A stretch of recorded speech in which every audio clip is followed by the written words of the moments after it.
Picture this because it's a situation most of us have been in, probably without realizing we were part of a psychological experiment. You walk into a movie theater. You're hungry, but you're also trying to be financially responsible. You tell yourself, I'll just get the small popcorn. I don't need the bucket. I don't need the calories. And I definitely don't need to spend $10 on popcorn. You step up to the counter and look at the menu. The small popcorn is $6. It feels overpriced, but fine. It's the movies. Then your eyes move to the right. The large popcorn, the massive tub that could double as a trash can, is $8.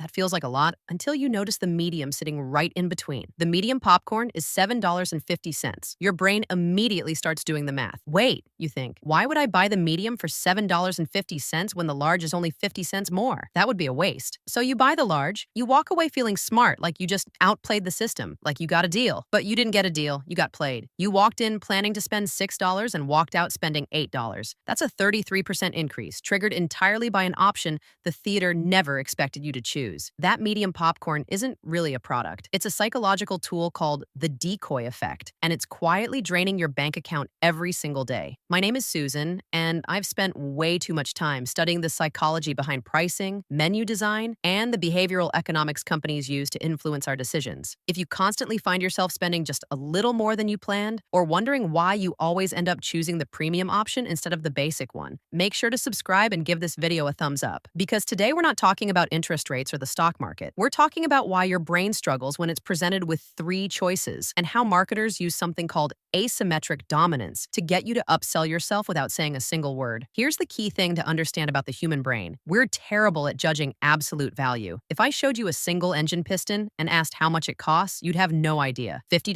$500? We don't know. We're not built to evaluate things on their own. We evaluate them in comparison. And marketing teams know this. They know that if you see a product by itself, you might decide it's too expensive. But if you see it next to a deliberately worse option, suddenly the expensive one feels reasonable, even smart. The decoy effect is designed to quietly shift your preference between two options. In the popcorn example, the theater doesn't care about the medium at all. They don't expect you to buy it. The medium exists for one reason only, and to eliminate the small. Without the medium, you compare the small for $6 to the large for $8 and think, I'll save $2. But once the medium appears at $7.50, the comparison changes. You stop comparing small versus large and start comparing medium versus large. The large suddenly looks like a much better deal, completely dominating the medium in value. The $8 price tag fades into the background, and all you can think about is getting a massive bucket for only 50 cents more. At this point, you might be thinking, okay, Susan, so I spent an extra $2 at the movies. Who cares? And honestly, if this only happened at the concession stand, you'd be right. That alone won't ruin your finances. The problem is that this exact choice architecture shows up everywhere. In the coffee you buy, the subscriptions you sign up for, and even the house you eventually purchase. A perfect example is the tech industry, especially Apple. They are absolute masters of the decoy effect. Go to their website and try to buy an iPhone or an iPad. You'll see a ladder of storage options. Maybe the base model is 64 gigabytes for $400. The next one is 256 gigabytes for $550. And the top tier version is $700. The jump from the base model to the middle tier is intentionally uncomfortable. 64 gigabytes suddenly feels risky. What if I run out of space? So you look at the 256 gigabytes option, but $150 more feels expensive, until you notice that for just a bit more, you can get the top tier model. That middle option is often priced awkwardly high on purpose. Its job is to make the premium version feel reasonable. So you walk in planning to spend $400 and walk out spending $700, fully convinced you made a smart, logical decision based on value per gigabyte. This effect was famously studied by behavioral economist Dan Ariely, and it shows just how easily our sense of value can be manipulated when choices are framed the right way. Dan Ariely noticed something strange on the subscription page for The Economist. They offered three options: a web-only subscription for $59, a print-only subscription for $125, and a web plus print subscription for $125. Read that again. The print-only option and the combo option cost exactly the same. It made no logical sense. Why would anyone choose print only when they could get web access included for free? Ariely decided to test this. He asked a group of students to choose one option. Almost no one picked the print-only subscription. Most chose the web plus print option because it felt like a deal, like they were getting getting something extra at no cost. Then Ariely removed the middle option entirely. This time, students only saw two choices: web only for $59 or the combo for $125. And suddenly, everything changed. The majority chose the cheaper web only option. The middle option wasn't meant to be purchased. It existed purely as a psychological anchor. Its only job was to make the $125 option feel like a bargain instead of overpriced. Without the decoy, the expensive option looked expensive. With the decoy, it felt like a smart win. And this is where things get genuinely uncomfortable for your wallet, because this exact tactic shows up in the biggest purchases of your life, including real estate. A skilled real estate agent knows exactly how to use the decoy effect. Imagine your budget is $500,000. First, they show you House A. It fits your criteria and is listed right at $500,000. Then they show you House B, the decoy. It's priced similarly, maybe even slightly higher, but it's clearly worse. The roof needs work, the kitchen is outdated, and it's on a noisy street. The agent doesn't expect you to buy House B. It exists to reset your expectations. After seeing it, House A suddenly feels amazing. You stop focusing on its flaws because at least it's not House B. Then comes House C, listed at $525,000. It's just a bit nicer than House A. Because your baseline has already been lowered by the decoy, stretching your budget now feels reasonable, even smart. You're far more likely to accept $500,000 to $25,000 than to negotiate hard on the original $500,000 listing. The bad option makes the average option look good, and the good option look exceptional. You see this same strategy used aggressively in the car industry. An ad might say a car starts at $30,000. That's the anchor. But when you arrive at the dealership, the base model feels stripped down. Cloth seats, no heated steering wheel, no premium features. Then you're shown the upgraded trim for $40,000. Suddenly, the $10,000 jump feels justified. It stings at first, but then you notice the premium trim for $38,000. It has almost everything the limited version has, except for that one feature you really want,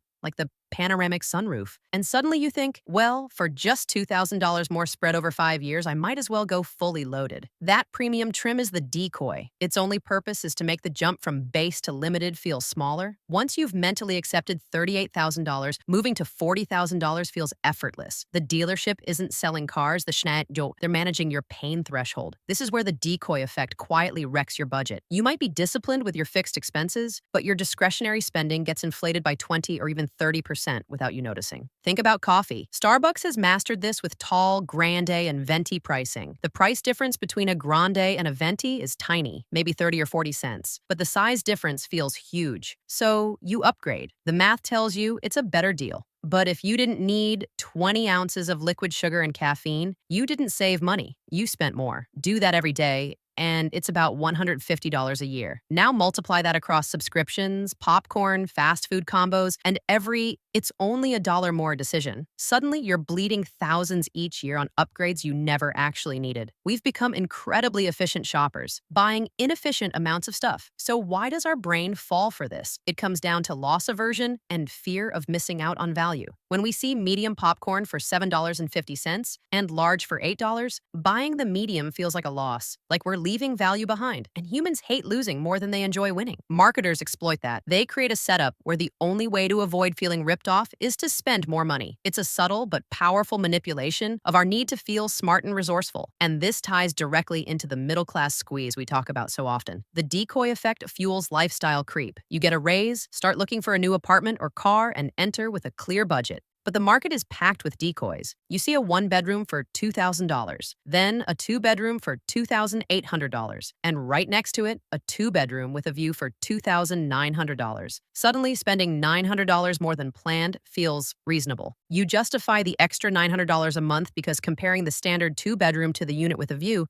makes the upgrade feel cheap. You stop asking, can I afford $2,900? And start asking, which option is the best deal? And those are two completely different questions. The first one protects your wealth, the second one slowly destroys it. There's an especially aggressive version of this in the world of SaaS, software subscriptions, and digital tools. Visit almost any pricing page and you'll see 3 columns: Basic, Pro, and Enterprise, or Silver, Gold, and Platinum. And almost every time, The lowest tier is intentionally awful. It's missing key features. It's frustrating by design. That plan is the Decoy. Its job is to make you hate it. The middle tier is highlighted, labeled most popular, and priced to feel painful, but reasonable compared to the stripped down option. They don't want you on basic, and they know you won't pay for enterprise. The entire setup is engineered to funnel you into the middle. When you click Pro, it feels like a choice. It wasn't. You walked down the only hallway they left open. So how do we fight back? The first step is recognizing what behavioral psychologists call the ugly brother. If you have two options, A and B, and you can't decide, adding a third option, a clearly worse version of A, suddenly makes A look amazing. When you're shopping, look for the ugly brother. The medium popcorn, the print-only subscription, the overpriced house in terrible condition. The moment you spot the Decoy, the spell breaks. You can say, oh, I see what you're doing. Naming the manipulation weakens it. The second strategy is deciding what you want before you ever see the menu or pricing page. If you're going to the movies, decide in the car, I'm getting the small popcorn. When you get inside,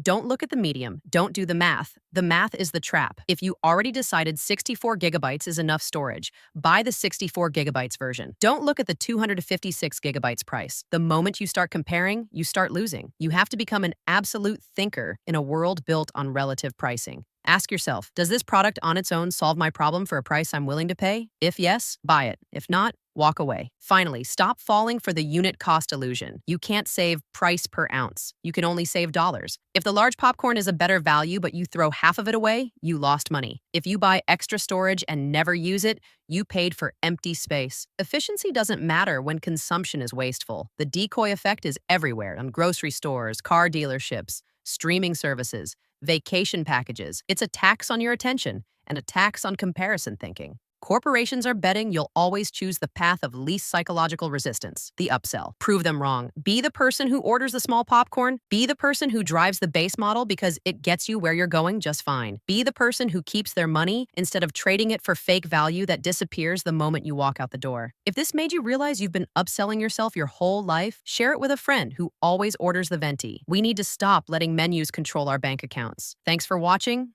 Leave a like and subscribe and check my other videos.